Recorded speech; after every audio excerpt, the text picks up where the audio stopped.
Oke, selamat pagi teman-teman semuanya. Oke, ini ada barang yang naik ya teman-teman. Worldcoin, meme coin yang cukup oke pergerakannya. Dan ini adalah dalam time frame 15 menit ya. Time frame 15 menit nih teman-teman lihat nih. Time frame-nya adalah 15 menit, oke. Kita akan bahas nih pergerakannya ya. Ini dalam time frame 15 menit. Pertama kita ambil dulu trend line. Kita akan bikin trend line ya. Oke. Kita akan gambar pergerakan dari si Worldcoin ini. Tentu yang pertama kita lihat dalam kondisi dia turun ini, dia sudah ada mulai percobaan naik.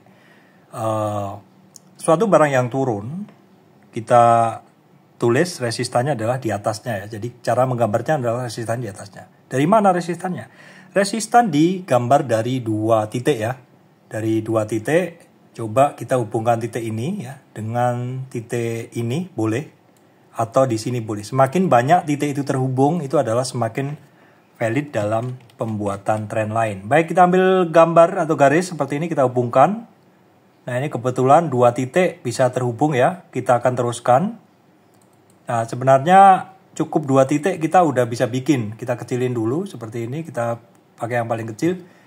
Sebenarnya dua titik sudah bisa untuk menggambar ya, yaitu satu, yang pertama ini, yang kedua ini. Nah, kebetulan ternyata juga melewati titik ketiga, jadi boleh valid. Nah, dari sini dalam tren dia turun, ada percobaan resistan di sini, tidak mampu, koreksi turun, kemudian tidak mampu, turun, tidak mampu lagi, turun, dan dia turun lagi. Dan sekarang dia ada percobaan untuk naik ya. Percobaan untuk naik. Jadi di sini sebenarnya sekilas aja kalau teman-teman adalah aliran trader yang hanya menggunakan trend line, maka di sini kita bisa ngelihat di daerah sini ini adalah merupakan titik penting.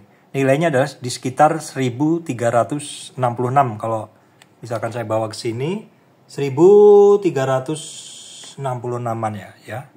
Kira-kira nilainya segitu. Tapi karena ini layar saya kecil, saya nggak bisa memperlihatkan secara umum. Tapi intinya ini barang sedang bergerak. Nah, dari sini sebenarnya teman-teman bisa membreakdown dalam cluster yang lebih kecil. Jadi pergerakan dari barang ini ada satu cluster besar di sini, boleh. Tapi bisa juga teman-teman itu membagi dalam cluster yang lebih kecil. Nah, nanti akan saya beri alasan kenapa cluster ini kita bagi. Misalkan yang di sini.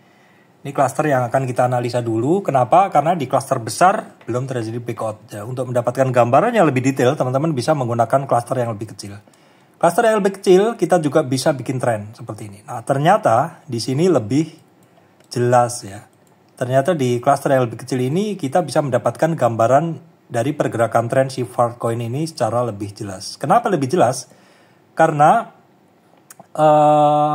dalam cluster kecil ini, ya, ketika kita gambar trend line, dalam cluster kecil itu ketika kita gambar trend line seperti ini adalah titik pertama, titik kedua, dan titik ketiga dilewati, dan juga terjadi breakout ya. Di sini terjadi mulai breakoutnya si Worldcoin.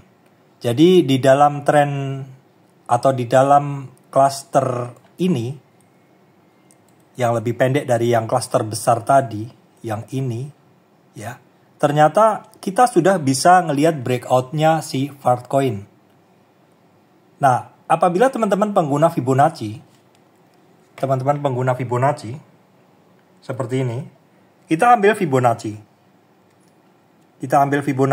Terus kita gambarkan dari awal tren ini, ya, sampai bawah kita tarik, kita akan mendapati resistan kenaikannya dari si Worldcoin. Nah, kita geser seperti biasa, kita sesuaikan dulu. Kita geser ke kanan dulu.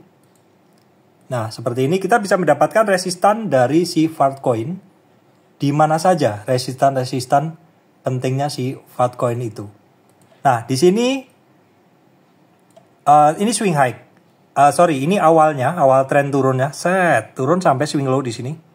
Swing low dites 2 kali. Nah, teman-teman di sini penting ada double bottom ya. Ada double bottom. Double bottom tuh seperti ini bentuknya.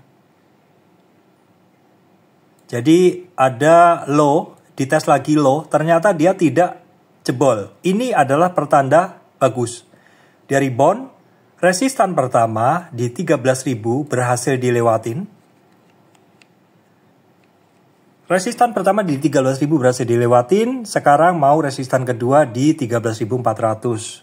Nanti 50 retracement-nya di sini. Nah, kalau teman-teman menggunakan Fibonacci, ini resistannya jelas ya di 13.000, di 13.500, nanti di 50 retracement-nya 13.800. Kalau ini barang sudah bisa ngelewatin 50 retracement-nya, ini kenaikan dari sifat koin ini serius teman-teman. Di dalam rentang ini ya. Karena trading itu kita menganalisanya dalam cluster yang lebih kecil.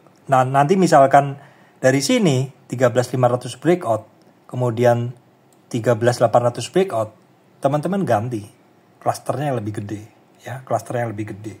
Klaster yang lebih gede yang mana? Yang ini. Gedein lagi. Maka targetnya, resistannya tentu akan berubah di 13.800, kemudian 14.200 seperti itu. Ingat, klasternya berubah karena sudah terjadi pencapaian target-target sebelumnya ya. Ini klaster besar, kembali ke klaster kecil. Sementara bermain di klaster kecil, hampir breakout. Baik, demikian dari saya, Surya, MS Trade and Investment. Terima kasih teman-teman semuanya.